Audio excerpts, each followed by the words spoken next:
Hello viewers, Praveen art academy में आपका स्वागत है। हमने इसमें एक सीरीज को शुरू कर रखा है ड्रॉ एनीथिंग के नाम से। उसके अभी तक 3 क्लासेस हो चुकी हैं, यानी कि 3 दिन उसके हो चुके हैं। आज है डे 4। डे 4 में हम सीखेंगे हैचिंग, क्रॉस हैचिंग, स्टिपलिंग और ब्लेंडिंग। ये किसी ऑब्जेक्ट पर किस तरह से अप्लाई किए जाते हैं। तो मैं टाइम वेस्ट नहीं करूंगा और सीधे सीधे से पहले हैचिंग की बात करता हूं कि हैचिंग जो है, हम एक ही ऑब्जेक्ट को लेंगे, यानी कि हम 4 डिफरेंट ज्योमेट्रिकल शेप को लेंगे और उन्हीं पर ये अप्लाई करके दिखाएंगे कि हैचिंग टेक्निक जो है वो क्रॉस हैचिंग टेक्निक जो है वो किस तरह से काम करती है। जैसे मैं ये फिगर लेयर बना रहा हूँ यहाँ पर, तो सबसे पहले हम ये यहाँ पर एक स्क्वायर बना लेंगे। तो 4 स्क्वायर हम यहाँ बना के देखते हैं। तो इन चारों स्क्वायर में हमें ज्योमेट्रिकल शेप को बनाना है और फिर उन चारों ज्योमेट्रिकल शेप के ऊपर हम अप्लाई करेंगे जितनी भी हमारी शेडिंग टेक्निक्स हैं, जितनी अमूमन यूज़ होती हैं। तो पहले जैसे हमारे पास है हैचिंग, तो हम एक ऑब्जेक्ट मान लीजिए यहाँ लेते हैं। एक हम यहाँ स्क्वायर बना रहे हैं छोटा सा। आप हमेशा एक बात ध्यान रखना कि कोई भी ऑब्जेक्ट होता है तो उसमें कोई इस तरह से लाइन नहीं होती है। हमको उन लाइन को ही हटाना होता है किसी भी तरह से। उसको जो ये अप्लाई करते हैं हम हैचिंग वगैरह, इससे ये पता चलता है कि वो ऑब्जेक्ट जो है उसका अपीयरेंस कैसा है। वो हमें एक ब्लॉक दिखाई देता है कंप्लीटली। जैसे हम सिलेंडर को देखते हैं मान लीजिए, तो सिलेंडर में कहीं लाइन थोड़ी होती है।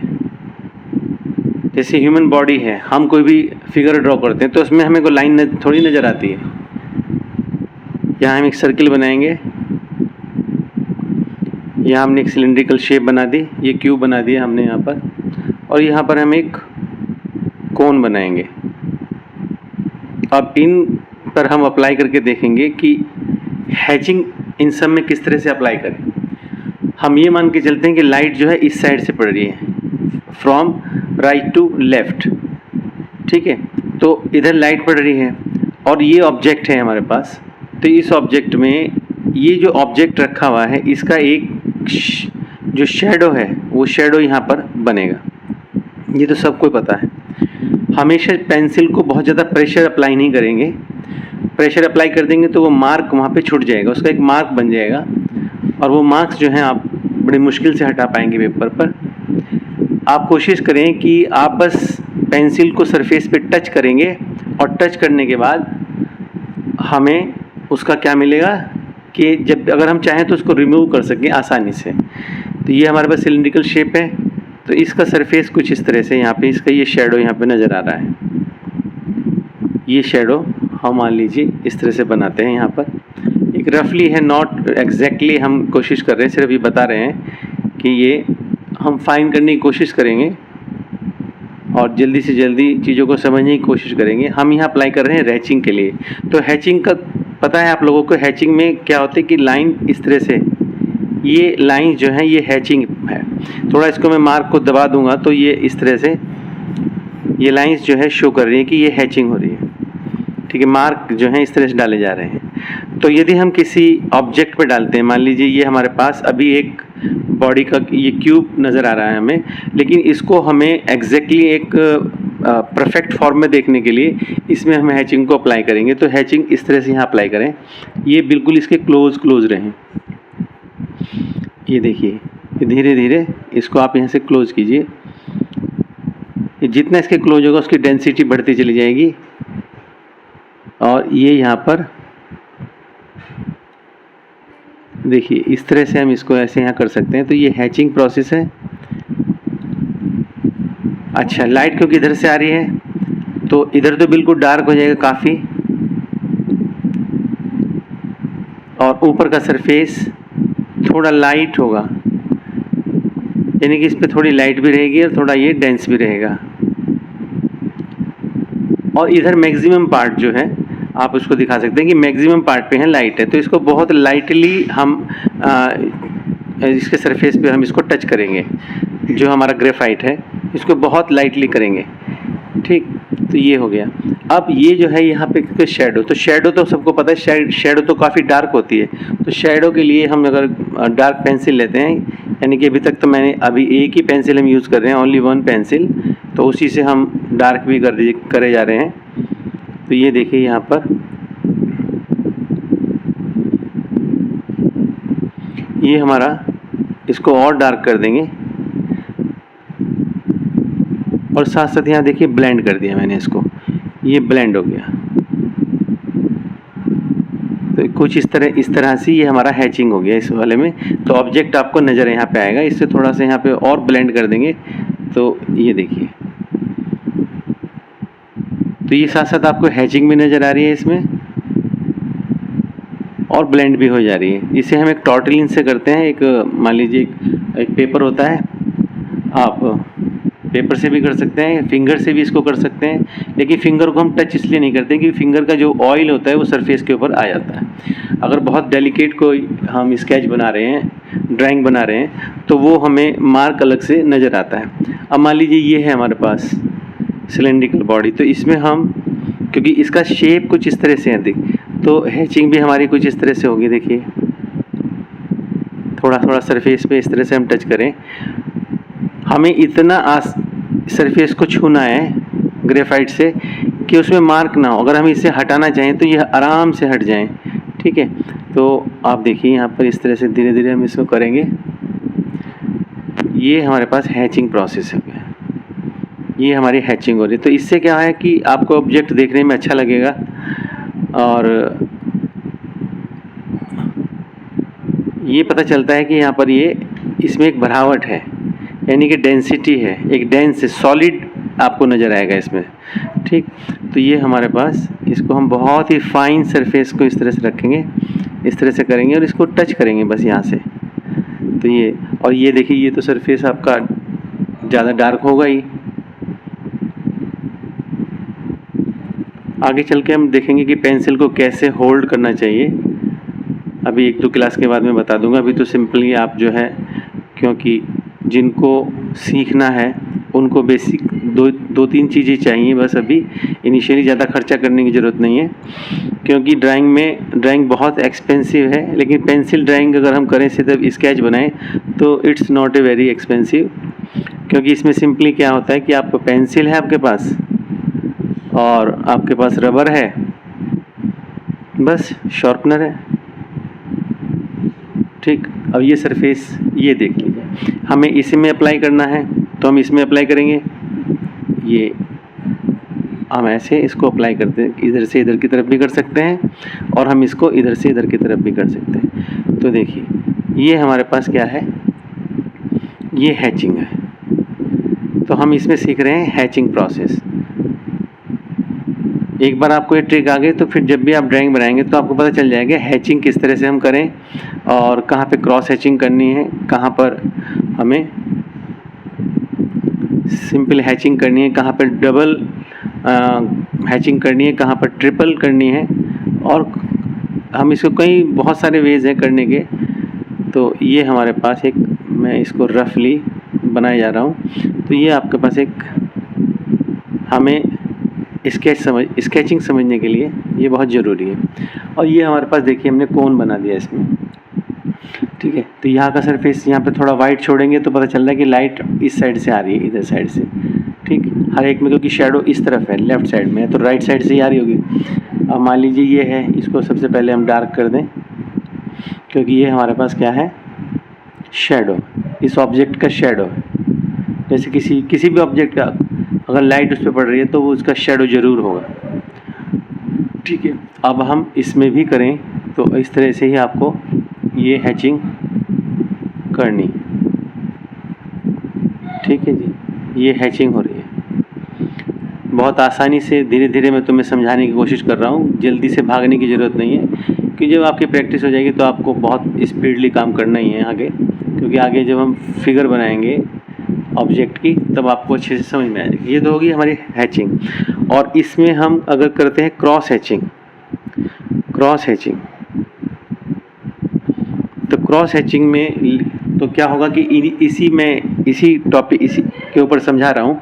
यदि हम इसी के ऊपर इस तरह से कर दें इन चीज़ों को, यानी कि इसमें क्रॉस लगा दें इस तरह धीरे धीरे, ये यहाँ से क्रॉस करते चला जाए, तो ये मैंने यहाँ पे कर दिया, ये क्रॉस हैचिंग हो गई। यहाँ पे करेंगे क्योंकि हमने पहले डायगनली कर रखा है, अब आप इस तरह से अपोजिट डायरेक्शन में उसके कर लेंगे। तो ये देखिए, ये हमारे पास क्रॉस हैचिंग हो गई, और यही चीज़ हम यहाँ पे करेंगे। तो जितना हम इसको पास करेंगे, बहुत अगर ये लाइंस बहुत ज़्यादा क्लोज होंगे तो आपको ऑब्जेक्ट जो है एक अलग से वैल्यू लिए हुए नज़र आएगा, वो ऑब्जेक्ट आपको अलग से ही नज़र आता है। ठीक है, तो ये आपका क्रॉस हैचिंग हो गया। हम इसमें भी यहाँ पर करेंगे, तो मान लीजिए इसको हम ऐसे कर दें यहाँ क्रॉस हैचिंग में, तो ये हम इसको करते जा रहे हैं। तो ये हमारे पास दो चीज़ हो गई, एक तो हैचिंग पॉइंट हो गया हमारे पास clear one, and second point में क्या है, क्रॉस हैचिंग। क्रॉस हैचिंग को मैंने इसी वाली फिगर में बता दिया है। अब मैं इसी को स्टिपलिंग में बता रहा हूँ, स्टिपलिंग। तो नेक्स्ट है हमारे पास स्टिपलिंग। ये भी 4 में इसके यही ऑब्जेक्ट लूँगा और इसमें ही समझने की कोशिश करेंगे स्टिपलिंग क्या है। ऑलरेडी मैंने 3rd लेक्चर में ये समझा दिया है, ये सबको इंडिविजुअली हमने डिस्कस कर लिया है। अब आता है 3rd नंबर पे, हम इसको यहाँ ले रहे हैं स्टिपलिंग। अब स्टिपलिंग में हम ऑब्जेक्ट अगर ये लेते हैं, यही हम ले लें यहाँ पर, क्यूब हम यहाँ पर ले रहे हैं। यदि हम इसको करेंगे तो देखो ये क्यूब बन गया है। तो सिंपल फिगर है, तुमने बचपन में की होगी, और वैसे भी कोई भी इसको आसानी से कर सकता है। मेन बात है हमें लाइनें और कर्व्ड, ये दो चीज़ें सीख लेनी चाहिए कि हमारे अगर आपको स्केचिंग करनी है, ड्राइंग करनी है, तो ये दो तो बहुत ही इसेंशियल हैं, और सब टेक्निक्स बाद में काम करेंगी। पहले तो यही काम करेगा कि ये जो है स्ट्रेट लाइन आप खींच पाएँ और कर्व्ड खींच पाएँ डिफरेंट एंगल से। तो ये तो फिगर कुछ इसी तरह रहेगी यहाँ पर। इसको तो आप यही समझ लीजिए, यहाँ पर ये इसकी शेप हो गई है, ये इसकी शेडो वाला पार्ट हो गया है। उसको तो हम सेम इसी तरह कर देंगे, वीडियो को ज़्यादा लंबा नहीं करेंगे। अब आती है बात स्टिपलिंग की। तो स्टिपलिंग में क्या है, ऑब्जेक्ट हमारे पास क्या है कि ऑब्जेक्ट हमारे पास जो है वो ये आगे हैं। अब इन ऑब्जेक्टों में हमने अप्लाई करना है स्टिपलिंग। तो स्टिपलिंग के लिए हम देखेंगे कि जैसे ये स्टिपलिंग में क्या होता है, हम डॉट ऐसे अप्लाई करते हैं, हम डॉट्स अप्लाई करते हैं इस तरह। तो अगर आप ज़्यादा प्रेशर देंगे तो डॉट जो है वो मार्क जो है वो आपको साफ साफ दिखाई देगा। तो दो तरीके हैं, एक तो आपको उसको 3 बातें होती है ना, एक तो बहुत डार्क होता है, एक मीडियम होता है, और एक बहुत लाइटली होता है। तो ये आप पे डिपेंड करता है, कहीं कहीं हमें बहुत डार्क की ज़रूरत होती है, कहीं पर मीडियम की, और कहीं पर हमें बहुत लाइट की ज़रूरत होती है। तो यही काम हम यहाँ पर करेंगे। जैसे मैं इस वाली फिगर से शुरू करता हूँ, तो यहाँ से तो देखिए ये मुझे यहाँ पर इस तरह से डॉट इसमें अप्लाई करने हैं। तो ये स्टिपलिंग हो रही है यहाँ पर। कहीं पर ये बहुत ज़्यादा प्रेशर से करेंगे तो बहुत ज़्यादा डार्क हो जाएगा, और लाइट प्रेशर यूज़ करेंगे तो वो पॉइंट्स आपको अलग से लाइट नज़र आएंगे। ठीक है, तो बीच में हिस्सा हमारे पास क्या है, लाइट, क्योंकि राइट हैंड से आ रही है, राइट साइड से आ रही है, तो वो वाइट रहेगा पार्ट। और जितने डॉट्स हैं वो बहुत क्लोज कर देंगे, तो इसका मतलब वो उस ऑब्जेक्ट को अलग से ही दिखा रहे होंगे। ठीक, तो इस तरह से ये हमारे पास क्या है। अब हमें ये ध्यान देना है कि ये जो बाहर की बाउंड्री होती है, ये बाउंड्री यानी कि ऑब्जेक्ट की लाइंस नहीं दिखाई देनी चाहिए, इसको हमें हटाना होता है। आपको सिर्फ ऑब्जेक्ट अलग से लगे, जैसे अलग से कोई कांच की जो आपका मार्बल होता है वो रखा है, जैसे कांच की गोली रखी है, मान लीजिए ये ऑब्जेक्ट है। ठीक है, अगर हम इस वाले पॉइंट पे लेते हैं, इसे स्टेपलिंग को यहाँ पर सिलिंड्रिकल पार्ट में यूज़ करना है, तो सिलिंड्रिकल पार्ट में भी यूज करते समय हम ये यहाँ पर स्टेपलिंग के लिए ये पॉइंट्स हम यहाँ यूज़ करेंगे। इस तरह से आप इसको यूज करते जाइए। और क्योंकि यहाँ पे बीच में एक छोटा सा हिस्सा छोड़ेंगे वाइट, वो जब हम सही से इसको यूज़ करेंगे कि डायरेक्शन, किस डायरेक्शन से लाइट आ रही है और क्या होना चाहिए, कहाँ उसका मिड टोन बनेगा, कहाँ उसका हाईलाइट होंगी, तो उससे हम आसानी से सीख जाएंगे। तो ये सभी लेक्चर जो हैं आगे जाके तुम्हें काम आने वाले हैं।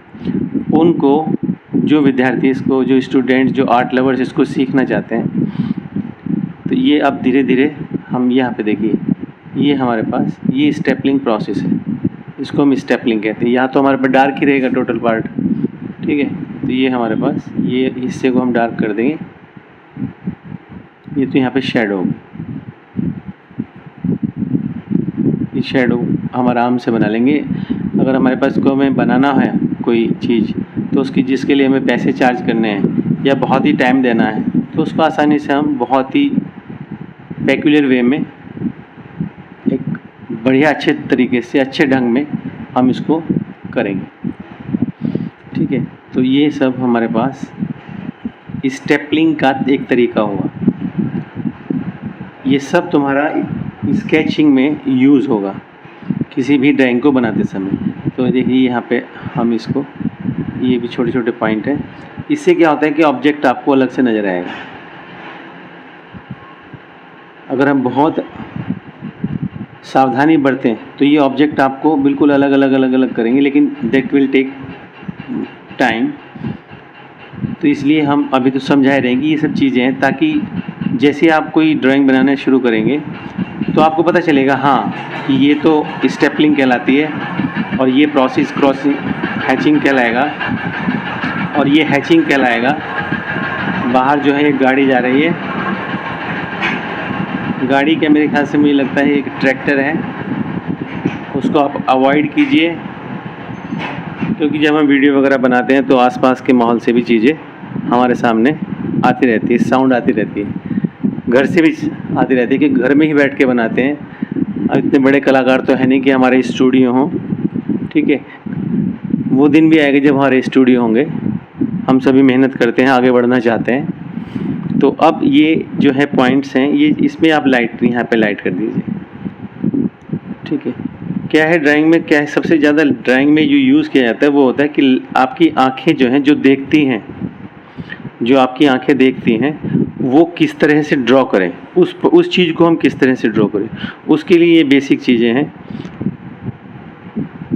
क्योंकि किसी भी चीज़ का बेसिक्स अगर है आपके पास, तो आप कुछ भी काम आसानी से कर लेंगे, ठीक है। तो ये चीज़ें आप ध्यान रखेंगे। ये सरफेस जो है ये वाइट ही रहने दो, या बहुत ही लाइट इसको कर दो, तो ये एक ब्लॉक अलग से ही नज़र आता है, ठीक है। तो ये इस तरह से हम इसमें कर, ऐसे ही ये वाला पॉइंट है, यानी कि ये जो हिस्सा है इसमें भी हमारे पास एक हिस्से में तो यहाँ पे मान लीजिए है, तो ये हम यहाँ देखें कि ये बिल्कुल पास करेंगे तो ये डार्क हो जाएगा, ऐसा लगेगा यहाँ इसका शेडो बन रहा है, क्योंकि लाइट इधर से है, शेडो बन रहा है, ठीक है। और इसका ये जो किनारा है, यहाँ पर भी आपको स्टेपलिंग पॉइंट्स जो हैं देने पड़ेंगे, ऐसे कि पॉइंट्स बनाने पड़ेंगे। तो ये हो गया, और इसके आगे का थोड़ा हिस्सा, क्योंकि लाइट यहाँ गिर रही है इस वाले पॉइंट, तो जहाँ यहाँ हाईलाइट पॉइंट होगा यहाँ पर, ठीक है। तो इस तरह से आप धीरे धीरे ड्राइंग करना सीख जाएंगे, ठीक, और अच्छे से करेंगे बिल्कुल। और क्योंकि किसी भी ड्राइंग को बनाने के लिए टाइम की बहुत ज़रूरत पड़ती है। ये जब हम सिखा रहे हैं तुम्हें, ये ऐसा नहीं कि बहुत जल्दी हो रहा है, इसमें तो हम सीख पा रहे हैं, लेकिन यदि हम इसको ऐसा करें, ठीक से समझें, तो क्या होगा कि धीरे धीरे आप जो हैं वो सब चीज़ें जान जाएंगे जो कि प्रोफेशनल आर्टिस्ट जानते हैं। वैसे तो हमेशा ही पढ़ने की एक लगन होनी चाहिए, किसी भी चीज़ को, नई विधा को सीखने का एक जुनून होना चाहिए, तभी आर्टिस्ट कामयाब होते हैं, तभी उनकी समाज में वैल्यू होती है। क्योंकि ये जो आर्ट का फील्ड है, इसमें समय बहुत लगता है, ये बहुत ज़्यादा टाइम कंज्यूमिंग है, और इससे धीरे धीरे आदमी पक जाता है। अगर उसका ठीक से इंटरेस्ट नहीं होगा इसमें तो उसको बीच में ही छोड़ देगा, चाहे वो कितना भी अच्छा बनाने वाला क्यों ना हो। दूसरा क्या है कि इसमें आर्ट का बिकना बहुत ज़रूरी है। अगर आर्ट नहीं बिकेगी, आपका काम नहीं बिकेगा, तो आप खुद ही फ्रस्ट्रेटेड हो जाएंगे। लेकिन इन सब से बचने के लिए हमें उसके प्रिंसिपल को जानना ज़रूरी है, उसके एलिमेंट्स को जानना ज़रूरी है। तो ये हम यहाँ पे इस स्टिपलिंग को हमने यहाँ समझ लिया है। अब नेक्स्ट आता है, इसके अंदर एक पॉइंट है हमारे पास है ब्लेंडिंग। एक वर्ड है यहाँ पर ब्लेंडिंग। ब्लेंडिंग में मैं यही समझाने की कोशिश करूँगा। मैं एक फिगर बना दे रहा हूँ। ब्लेंडिंग में क्या होगा कि जैसे ये हमारे पास फिगर है, ये एक क्यूबिकल फिगर है, यानी कि लाइन जो मैं ड्रॉ कर रहा हूँ ये बहुत लाइटली होनी चाहिए, तभी क्या होगा कि वो ऑब्जेक्ट आपको अलग से नज़र आएगा। जैसे कोई पीस रखा हुआ है, जैसे कोई हम जो जिसे लूडो खेलते हैं, वो क्या कहते हैं उसको, डाइस, वो रखा हुआ है, ये आपको अलग से ही नज़र आएगा। अब इसमें क्या है कि शेडिंग, तो शेडिंग के बहुत सारे तरीके होते हैं। तो एक तो इसमें क्या है, पेंसिल में यहाँ से कट हो जाए तो ये चिज़ल पॉइंट बन जाता है, तो इसलिए हम इसको आहिस्ता आहिस्ता करें। तो ये देखिए, ये हमें किसी तरह ये गायब करना होता है। ये जो लाइन है इसको एक तरह से गायब करना होता है। तो ये इसमें धीरे से हम ऐसे इसको करके देखेंगे ज़रा। ये देखिए, मैं इसको ब्लेंड कर रहा हूँ। ये कोशिश की जा रही है ब्लेंड का मतलब इसके अंदर मर्ज, ग्रेफाइट को मर्ज करना है बिल्कुल। ये बहुत स्लोली हम इसको करते हैं। अगर स्लोली नहीं करेंगे तो नीचे का जो पेपर है वो फटना शुरू हो जाएगा और उसमें मार्क्स ऐसे आ जाएंगे, आप कितनी भी कोशिश करेंगे तो वो मार्क्स जो है आपको साफ साफ दिखाई देंगे, पूरी आपकी जो स्केच है वो बिगड़ जाएगा। तो इसलिए हाथ को बहुत ज़्यादा आपको ऐसा करना है कि जैसे पेपर के सरफेस को टच कर रहा है हमारा ग्रेफाइट। तो और इसके जो स्ट्रोक हैं, यानी कि अगर आप एक तरफ स्ट्रोक लगा रहे हैं तो स्ट्रोक्स जो हैं वो एक ही साइड में हो। जैसे मैं भी हॉरिजेंटली स्ट्रोक लगा रहा हूँ और पेंसिल को बहुत ही लाइटली होल्ड करके रखा है मैंने, और मैं धीरे धीरे दिखाने की कोशिश करता हूँ। ये एक दूसरे में, यानी कि जो ग्रेफाइट लग रहा है, पेपर को जो छू रहा है, जो पेपर के सरफेस को टच कर रहा है, वो ग्रेफाइट जो है वो मिक्स एक लेयर दूसरी लेयर में मिक्स हो जा रही है, यानी कि वो ब्लेंड हो जा रहे हैं। मिक्स हो जाना, ब्लेंडिंग का मतलब ही है मिक्स हो जाना एक दूसरे में। ये देखिए यहाँ मिक्स हो रहा है। अब हम इसको थोड़ा थोड़ा और आराम से यदि करेंगे, जल्दबाजी करेंगे तो ये सारा बिगड़ जाएगा। तो इट विल टेक टाइम और बहुत पेशेंस रखने पड़ते हैं इस पेंटिंग के काम में, यानी कि स्केचिंग के काम में। मैं बहुत ही देखिए इसके टच कर रहा हूँ, आहिस्ता आहिस्ता इसको टच कर रहा हूँ। ज़्यादा करूँगा तो ये सारा पेपर ही ख़राब हो जाएगा, सारी मेहनत ख़राब हो जाएगी। आप जो वीडियो देख रहे हैं आपको भी मज़ा नहीं आएगा। तो देखिए अब ये धीरे धीरे सरफेस, ये जो मैंने पहले लाइन खींची थी, ये लाइन गायब होना शुरू हो जाएगी यहाँ से। ये मैं पॉइंट को और कोशिश करता हूँ। ये देखिए, ये जो लाइन है आपकी, ये है देखो ब्लेंड हो रही है। ब्लेंड में क्या है, हर कॉर्नर आपका धीरे धीरे अलग से नज़र आएगा, यानी कि जो क्यूब बनाया है ये, इसका एक एक जो पार्ट है वो चारों तरफ से अलग अलग आएगा, नज़र आएगा आपकी। हाँ यार, ये तो बिल्कुल अलग है। मैं जब थोड़ा घुमा के इसको बना रहा हूँ। अब मैं इस बार इस साइड को देख रहा हूँ, तो अब हमें क्या करना है, इसको भी इसी तरह से करना है। अब देखा जाए तो अब ये वर्टिकल हो रहा है और पेपर के अकॉर्डिंग ये हॉरिजॉन्टल हो रहा है। अब देखिए, ये धीरे धीरे इसको अगर हम डार्क करते चले जाएं तो यहाँ ये जो पहले जो हमें लाइन दिखाई देती थी वो धीरे धीरे गायब हो जाएंगी और ये फ्रंट पार्ट हमें बिल्कुल साफ साफ दिखाई देने लगा इस साइड से। जो शेडिंग, जहाँ पे शेड बनती है, यानी कि शेडो बनती है, उस तरफ से देखिए। अब धीरे धीरे धीरे धीरे ये इसके ऊपर ग्रेफाइट लेयर बाय लेयर चढ़ाना होता है। ऐसा नहीं कि इसे बहुत तेज़ी से रगड़ दिया, इसके ऊपर रब कर दिया। रब कर देंगे तो वो तो पेंटिंग बिगड़ जाएगी उसकी। आप कितनी भी मेहनत करेंगे, मान लीजिए आपने 4-5 घंटे लगाए एक किसी स्केच को बनाने में और आपने जल्दबाजी कर दी उसके अंदर और आपने बहुत तेज़ी से उसको रगड़ दिया, तो आप ये समझिए कि आपकी पेंटिंग बेकार। जब भी कोई पेंटिंग को देखेगा वो जो पॉइंट जहाँ पे आपने स्क्रैच किया है ग्रेफाइट को, वो साफ नज़र आ जाएगा बिल्कुल। अब ये जो है धीरे धीरे यहाँ पे मिक्स हो रहा है, यहाँ पर ये सरफेस पे हम मिक्स हो रहा है। इसको हम ऐसे सर्कुलर भी कर सकते हैं धीरे धीरे इस तरह से, लेकिन अभी हमारा आसानी से, अब ये देखने में क्या हो रहा है कि थोड़ा डार्क होता जा रहा है। इसका मतलब ग्रेफाइट की लेयर के ऊपर एक लेयर चढ़ती चली जा रही है धीरे धीरे। हम इसमें बहुत ज़्यादा एफर्ट्स नहीं कर रहे हैं, हाथ को बहुत सरफेस के ऊपर, देखो मैंने टच करा और बिल्कुल ऐसे रख दिया इस पेंसिल को इसके ऊपर, और मैं अपने तरफ से कोई सी भी तरह का कोई प्रेशर इसके ऊपर अप्लाई नहीं कर रहा हूँ। प्रेशर अप्लाई करते ही मार्क छूटेगा इसके ऊपर, एक परमानेंट मार्क आ जाएगा, फिर वो मेरे क्या किसी की भी बस की बात नहीं होगी उसको हटाना। अब देखिए ये पीस आपको अलग से नज़र आना शुरू हो गया है। यहाँ पर देखिए ये लाइन, अब थोड़ा सा और डार्क कर दूंगा तो ये लाइन यहाँ से गायब हो जाएगी।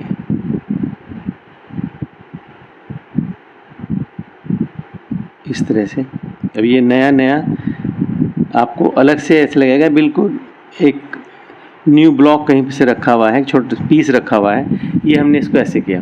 अब ऊपर के पार्ट पे भी हम इसमें ऐसे कर सकते हैं, यहाँ भी हम इसको ब्लेंडिंग कर सकते हैं। तो अब यहाँ पे डार्क ब्लेंडिंग मैंने कर दी, तो यहाँ पे बहुत लाइट ब्लेंडिंग में करके देखेंगे, बहुत लाइट। अब पेंसिल को और ज़्यादा इसके सरफेस को मामूली सा टच करके हम इसकी 1 या 2 लेयर चढ़ाएंगे। मान लीजिए मैंने यहाँ 4 लेयर चढ़ा दी हैं ग्रेफाइट की, तो यहाँ मैं 2 लेयर चढ़ा दूँ तो सरफेस आपको अलग से नज़र आएगा। ये देखिए धीरे धीरे धीरे धीरे अब इस वाली बाउंड्री को और इस वाली बाउंड्री को मुझे अलग अलग रखना है, यानी कि ये जो लाइन पहले खींची हुई थी, जो लाइन इस तरह थी, और मैं इसको बना के दिखाता हूँ जैसे ये मैंने बनाया था, और इसके बाद ये फिगर मैंने इस तरह, तो ये लाइट होना चाहिए, मैं पहले ही कह रहा हूँ। तो इस तरह से हम इसको बनाएंगे। तो ये हमने क्यूब बना लिया। अब तुम्हें ये जो लाइंस दिखाई दे रही हैं, ठीक, ये सरफेस की, इसको इस वाली पॉइंट को मैं इसको थोड़ा डार्क करके बताता हूँ। जैसे ये वाला पॉइंट है, ये लाइन है जैसे, और ये पॉइंट और ये पॉइंट और ये पॉइंट, ये अलग अलग बाउंड्री हो गई। तो अब ये हमें इसको अलग ही करना है, मतलब बिल्कुल अलग दिखाई दे। तो यहाँ पर मैं इसके ऊपर सिर्फ 2 लेयर्स चढ़ाऊँगा, और अगर इसके ऊपर देखिए चढ़ भी रही है लेयर, तो मैं नीचे की लेयर को डार्क कर दूँगा। तो ये हमारे पास, इसको हम बोलते हैं ब्लेंडिंग। तो ये ब्लेंडिंग हम हर, जैसे मैंने ऊपर 4 पार्ट बनाए हैं, तो इन चारों पार्ट में भी हम इस तरह से ब्लेंडिंग करेंगे। तो आप देखेंगे यहाँ पर बहुत ही सावधानी से यदि हम करते हैं तो ये ऑब्जेक्ट हमें बहुत अच्छा नज़र आएगा। तो क्योंकि बहुत कम 20-25 मिनट के वीडियो में एक बहुत बड़ा ये चैप्टर है, इसको नहीं पढ़ाया जा सकता, नहीं समझाया जा सकता। बस आपको सिर्फ बेसिक इसका समझना है कि इस तरह से किया जाता है। देखिए अब मैं इसको थोड़ा सा अगर और डार्क कर देता हूँ, यहाँ पर इस सरफेस को डार्क कर देता हूँ यहाँ पर, क्योंकि अब लेयर के ऊपर अब लेयर ही चढ़ी जा रही है। अब मैं थोड़ा प्रेशर अप्लाई कर सकता हूँ, लेकिन वो प्रेशर साइड से होना चाहिए पेंसिल के, ऐसा नहीं उसके कि इस वाले पॉइंट से नहीं कर सकते इसको। अगर पॉइंट से करेंगे तुरंत मार्क आ जाएगा। अगर लेयर के ऊपर लेयर के, मान लीजिए कहीं पर बहुत डार्क हो गया, तो उसको मैं इरेजर से साफ भी कर सकता हूँ। ठीक है, अब हम थोड़ा सा और इसको फास्टली इस तरह से चला भी सकते हैं। देखिए अब कोई दिक्कत नहीं है, क्योंकि अब ऑलरेडी लेयर मैं चढ़ा चुका हूँ इसके ऊपर। अब ग्रेफाइट पे ग्रेफाइट चढ़ रहा है, पेपर पे पहले लेयर आ चुकी हैं बहुत सारी। ठीक है, ये देख, अब टिश्यू पेपर से इसको हम और ज़्यादा क्लियर कर सकते हैं इमेज को। और इधर तो क्योंकि लाइट पड़ रही है, तो इसको अगर टच करना चाहेंगे तो बहुत ही लाइटली टच करें, बिल्कुल ही लाइटली टच करें इसको। यहाँ पर बहुत, जैसे मान लीजिए एक ही लेयर दे दी हमने, तो